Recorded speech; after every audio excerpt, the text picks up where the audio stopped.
Hi, my name is Ashley Murda, and I'm going to be sharing with you the two reports that I created for the data reporting final project. So the first report that I created is about available flight capacity. So the purpose of this would be to provide the airline with a view of available capacity within all of their flights. So they can use this to identify whether a flight is oversold, undersold, or is right at capacity.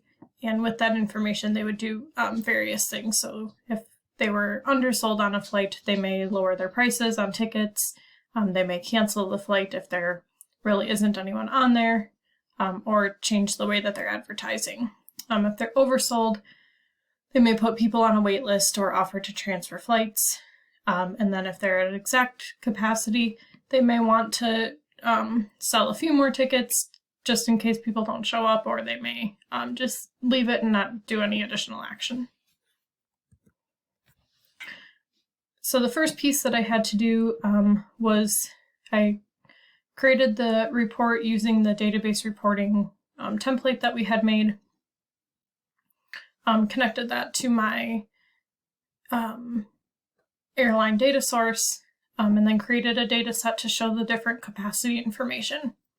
So I showed the number of tickets purchased, the available capacity on the airline or on the aircraft, and then also what the flight number is so that we could break it down by flight number.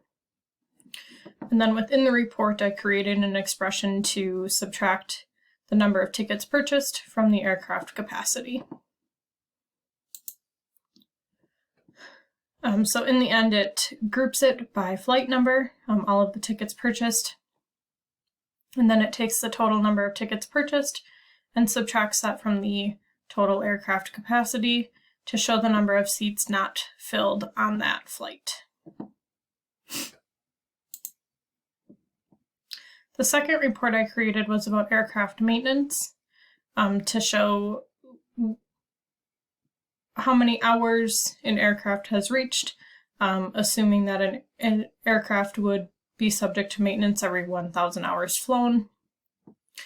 This would provide an airline with a easy snapshot view of where their aircrafts are at as far as hours flown and what the previous maintenance has been on them, so that they can see if they're due for maintenance and need it scheduled, or if they have upcoming maintenance scheduled, or if an aircraft is overdue for maintenance.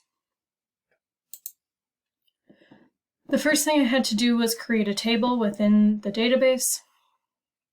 So I added a maintenance table with a maintenance ID, a maintenance date, a pass or a fail, and then also connected that to the aircraft table using the foreign key of aircraft ID.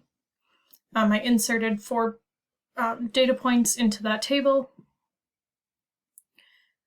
And then within SSRS, I created first my sub-report to show the maintenance date and the pass or the fail, grouped by aircraft ID. And then I created my main report, and my main report groups by aircraft ID as well. It shows the model of the aircraft along with the manufacturer, and then a gauge to show the hours flown, with my major tick marks being 1,000 hours. Underneath there is where I added in my sub-report to show the maintenance data for that aircraft.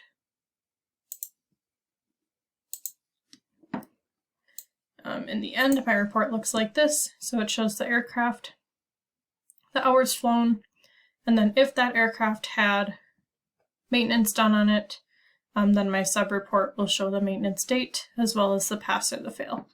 So for example, you can see on this first aircraft, aircraft ID 1, it just reached 1,000 hours, so it did have maintenance done on it, and it passed. The second aircraft is close to 1,000 hours, so it has maintenance upcoming, and it doesn't have a pass or a fail yet because that maintenance date hasn't hit. On the last one here, you can see that it just reached its 2,000 mark, so it should have 2 maintenance items done on it, but it only has 1. The first one failed, so it had a redo and a pass, so it would need some more maintenance upcoming. So these two reports would be easy to read and give a good gauge for the airlines to show the available capacity on their flights, as well as the maintenance that their aircrafts need to go through.